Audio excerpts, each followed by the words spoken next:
If you're a real estate agent that is wondering, how do I grow my business on Instagram? The CEO for Instagram has actually leaked out exactly the steps that it takes to grow in 2025. Today, I'm going to break down exactly what he's talking about, share those videos of where he stated these ideas, and give you exactly what you can do in real estate to make it work for you. All right, today I'm going to break down for you some of the secrets that we're seeing that Instagram is becoming a lot more transparent with the understanding of exactly what they're looking for to help creators that are on Instagram expand their audience, bring more valuable content to their audience, which ultimately helps the content creator. It also helps the person who's viewing the content, and even more importantly, it helps Instagram from their perspective. So I want to share with you the place that I really like to look for a lot of these answers, which is the Instagram feed for Adam Mosseri, who is the head of Instagram, CEO for Instagram. He has really been doing a lot of Instagram quick videos talking about exactly what's going on. He answers questions from creators, and he really shares some of the details. So what I want to do today is I'm going to go down through really the most important things that I've taken away from what he's been talking about in the last couple of months, so that you can apply these on Instagram in your business, and I know you're going to get better results. First step is to understand that the secret to success is sends or shares. Now, they watch a lot of different factors. Obviously, they watch likes, they watch comments, they watch the commentary that's happening between people with DMs back and forth. But one of the biggest things that he shared is that the share or send button is actually a big indicator of what they want to push out to other people, because what it does is it increases the interaction between people on Instagram. So let's hear what he has to say. Why do we prioritize sends instead of saves? Well, we actually do value both in ranking, but we focus more on sends primarily because our whole hope is to inspire creativity that brings people together. And if you save something, that's great, but it's usually something you do on your own. If you see a comedy bit that makes you laugh out loud and then you send it to a friend who you know is going to laugh just as hard as you did, that's a different type of connection. That is a social experience, not just a solo experience. And we're very focused on bringing people together. But saves matter too, so don't ignore those either. So as you can hear there, he's talking about the difference between sends and shares, but in reality, the biggest thing they're looking for is an interaction between people that keeps people on, or it drives people back. And by you sharing that, it keeps people on longer, because if I receive something from a friend of mine, very few times I'm not going to actually watch that reel, or I'm not going to watch that piece of content. So it's an interaction that's a little bit different in how they prioritize it. So a couple things we can do to make sure that we're maximizing this. I heard a great comment that was made by Jared James. I got to give him a shout out. This was really, really good. He was actually talking to Eric Simon, aka the Broke Agent, and they were talking about the priority that they're seeing on Instagram with the shares or the sends. And one of the things that Jared said is that what he's begun to do is he's noticing that instead of just focusing on the content that the audience you have would like to see, focus on the content and a particular type of content that maybe your audience would like to share. So what are those types of things? Now let's think about some of those things. It may be that you're calling this out in one of your posts where you're maybe talking about your new listing, but at the end of it or at the beginning of it, you basically come right out and say, if you know someone who's looking to buy a home this spring, make sure you share this with them so they know about this as it's just now coming on the market. Be very particular in your thinking about what is the type of post that you can make or the content that you can create that someone would want to share. If you'll do this, I know that's going to increase your engagement and expand your reach as well. The next great takeaway is the first 3 seconds or the hook on your reel are critically important for your success. Let's hear what he has to say. The first 3 seconds of a reel are super important. Now, we call this the hook. Now, that doesn't necessarily mean you need to bait the user or have a cliffhanger, but you do need to get the user's attention, because as they're scrolling through a feed, you have a brief moment where you might actually get them invested in hearing what else you have to say. A couple things I recommend. One, use text when possible, because a lot of times people actually have the sound off to start. And two, set expectations. Let people know what you're going to talk about so they know if they are interested in viewing a bit further.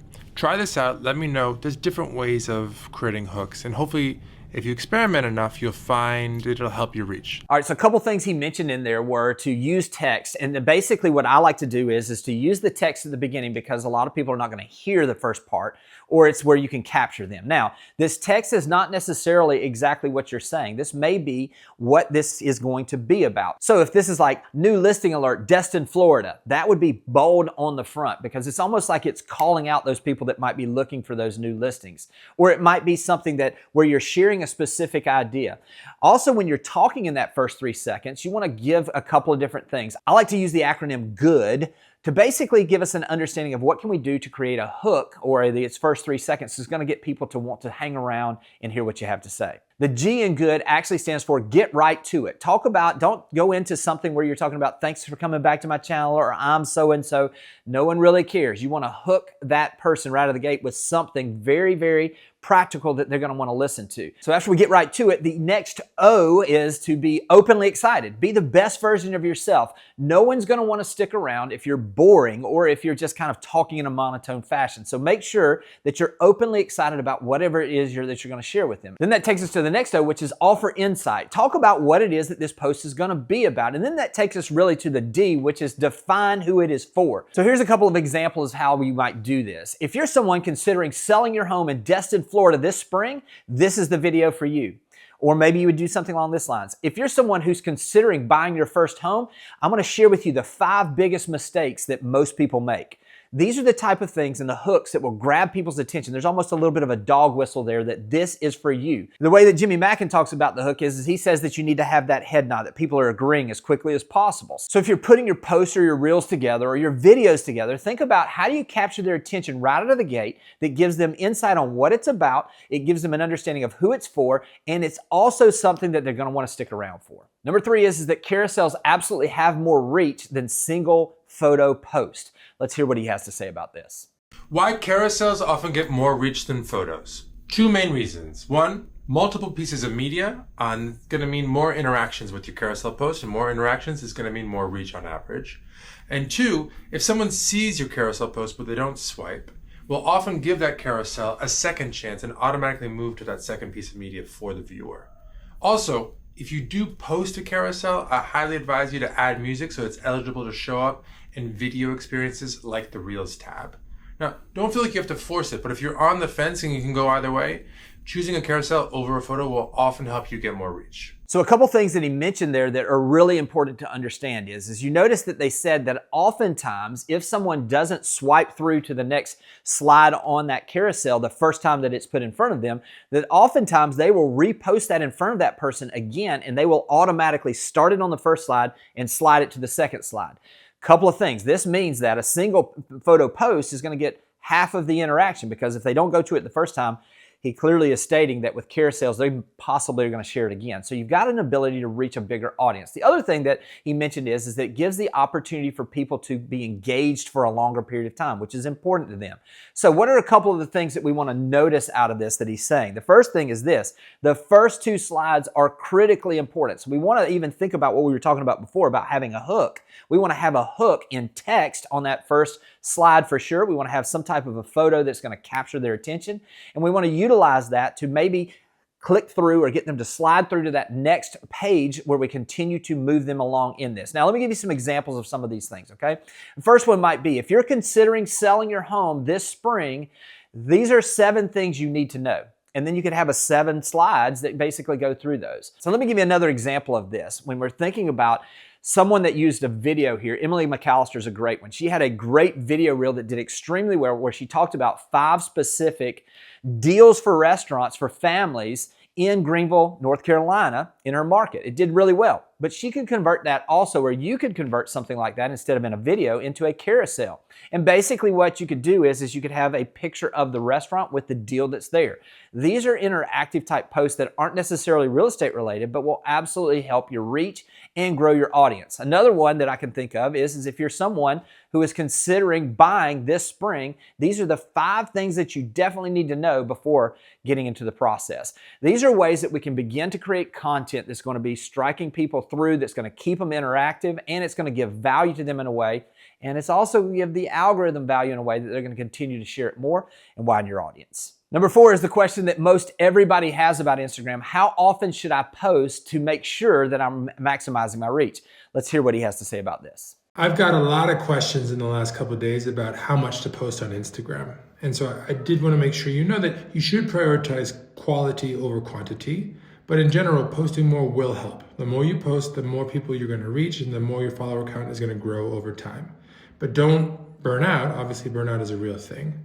Now, that said, if you post really infrequently right now, and you're thinking about posting way more, so say going from once or twice a week to 5 or 6 times a day, you do run the risk in that edge case of alienating people who followed you with a different set of expectations. So if you are in that edge case, so this is not for most people, I do highly recommend you use trial reels.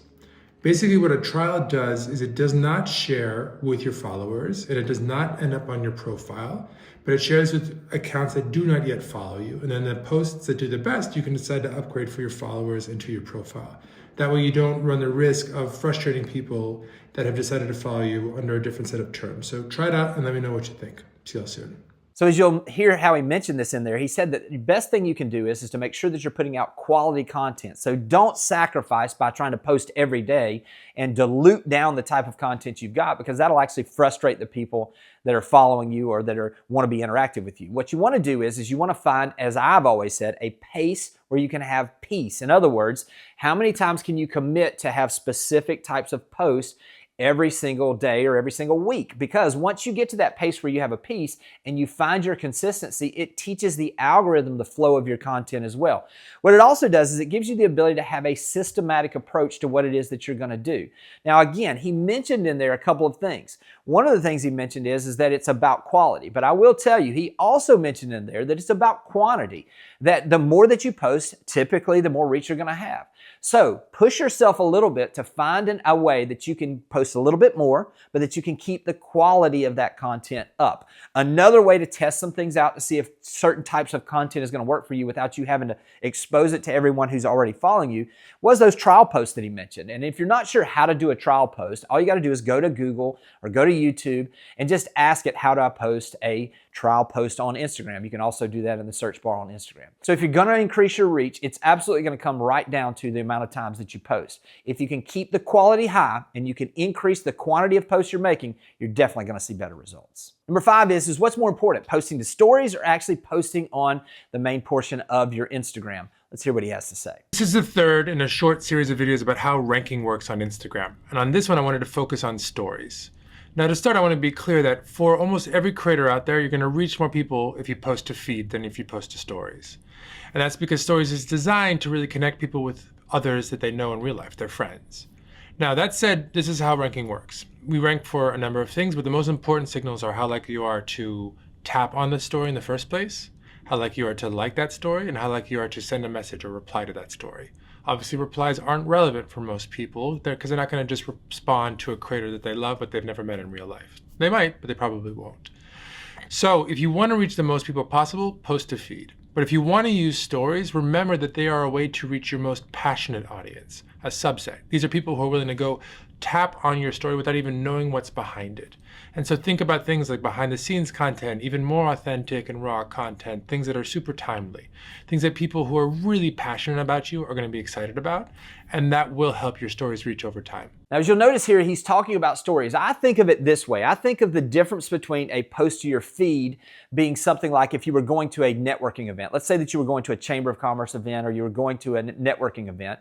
And as you walk in, the people that you don't know, you're going to put your best foot forward. You're going to have a little bit different conversation with that group as you're getting to know them. But then you may run into 2 or 3 people that you know, and you're going to kind of pull off to the side, and the conversation is going to be a little bit different. It's going to be a little more personal. It's going to be a little more joking. It's going to be a little more of revealing who you are to that group because they already know you.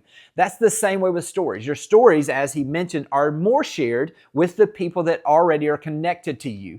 And those posts that you're having on your feed are actually going to be out and have the ability to reach out to audiences for those that maybe aren't following you yet. So concentrate on stories in a way of sharing some of the details that are happening in your day.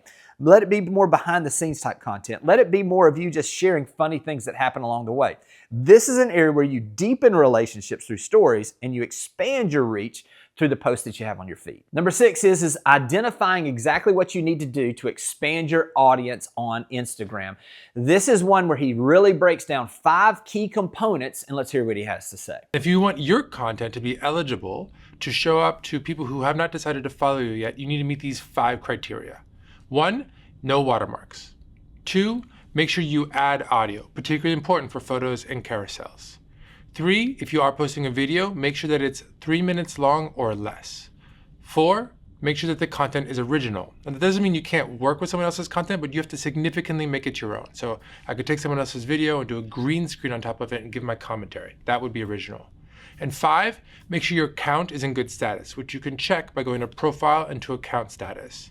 So if you want to maximize your reach and grow your follower count as quickly as possible, make sure you do those 5 things. The first thing that he mentions here is to have no watermarks on any of your videos. Now, if you've done that and you've got something where it has a watermark on there because CapCut did this and they've got their branding on there, or you've got something where you did this on TikTok and it's showing TikTok's branding on there or their watermark on there, it's absolutely going to be an algorithm killer for your content. So make sure the content you're creating that you're either editing it where it doesn't have the watermarks, or that you have the ability to utilize some of the tools that they have on Instagram for your editing. Number 2 is add audio. Now you'll notice here what he says is that this makes it more engaging. It gives you the ability to be found a little better. So from that perspective, if he's telling you to use audio, absolutely use audio. Again, if you're not sure how to do that, or you're not sure whether you should use trending audio or audio that's more in line with what you're talking about, it's really a personal preference. But if you're not sure how to do that, just simply go on YouTube again and figure it out. YouTube is your best friend. Also, Instagram, using their search bar, it has become more search related. If you search for something that you don't know how to do on Instagram, you're absolutely going to have somebody that'll teach you how to do it. The third thing he mentioned is to have your videos be 3 minutes or less. Now, this is a little bit of an expansion on this also, because what we've seen in the past is obviously Instagram Reels 1.5 minutes. Now, one of the reasons is that people only have so long. So what I've always had the question people ask, well, how long should my videos be? Well, on Instagram, they're telling you it should be under 3 minutes. But let me give you a little more perspective on this. You should do this where you say what you need to say in the fewest amount of words as possible. You want to get to your points. You don't want to move around and from one instance to another. You just really want to focus in on exactly what you're trying to say, make your point, give your value, and then get out of the video as quick as you can. So if you're out there and you're wondering, what is it that I can do to increase my reach? They're telling you it needs to be under 3 minutes. The other thing is to play to your audience. Think about how long their attention span is and make your videos in that length. The fourth point he makes is to use original content. Now, when we're talking about original content, a lot of times you'll see that people will just take a post that's done well or a video that's done well and they'll just share it onto their page. Now, what he's stating is that you can absolutely do that, but do it with a green screen. You want it to be original. You want it to be an idea that you've had. You want it to be something that you've created. Green screens are great for this. So if you see a trending topic or you see a trending video, having that playing in the background with a green screen, as he mentioned, is also a great way to create some general content that's going to do extremely well because you're tying in, but you still made it original. The last point is to make sure that your account is in good standing. He gave you the details on how to do that. If you aren't sure, just rewind back and make sure that your account is in good standing. These 5 points will absolutely make sure that you have the ability to expand your reach in the way that he mentioned. The last point is relatively new. They have now started to have a best practices portion on Instagram. Let's hear what he has to say about this. Now, what we want to do is empower creators as best we can with good information so that they can make the most interesting and engaging content, which will be great for creators, great for their audiences, and also great for Instagram as a business. And to that end, we created a new place in the professional dashboard called Best Practices. So if you go there, you'll see all of the best practices and the latest organized by type. Things like reach, engaging your audience, monetization, and other categories. So go there, check it out. Just go to Profile, Pro Dash, and then to Best Practices. No, they've really opened up the playbook and they're telling us exactly what to do. What I love about this portion over here in the Best Practices is that they have text in 4 to 8 different content ideas or different things that you can do to improve. And then down below, they actually have people from Instagram with videos that will teach you how to do each of those. 3 specific areas they really teach on are creation, reach, and engagement. And each of these have specific areas that you can learn from as well. The creation portion is great because it talks to you a little bit about some of the ideas on how you can find better content create. It talks about how to use audio, and it talks about how to find ideas when maybe you hit a time where you're just not sure on how to find additional ideas. Focus in on that creation portion and it will absolutely help you do better there. And then when you look at the engagement portion, one of the things that they talk about in the engagement is they talk about how to have some call to actions. They talk about some different ways to create specific types of content. They create and talk about this better times for you to post. They actually have a click through button that gives you the ability to see when your audience is most likely to be on Instagram so that you should post then. Next, they focus on reach, and reach really gives you the ability to understand on how to expand your audience. They go into different things like the types of content. They go into how to ask for and have calls to action. They really break it down for you. And again, I love the videos down at the bottom portion of this where they're explaining exactly how to expand your reach. Listen, if you're an agent that is wanting to expand your audience on Instagram and derive more business from it, these are the type of tips that I know are going to help you. I can't stress enough. Go follow Adam Massari. Listen to the details and the tips that he's giving. Apply them on Instagram, and I know you'll get better results. I hope this has been helpful, and I'll talk to you soon. Thanks for watching the video. I specifically chose the video below for you because it builds on the one you just watched. I hope it's helpful, and I'll talk to you soon.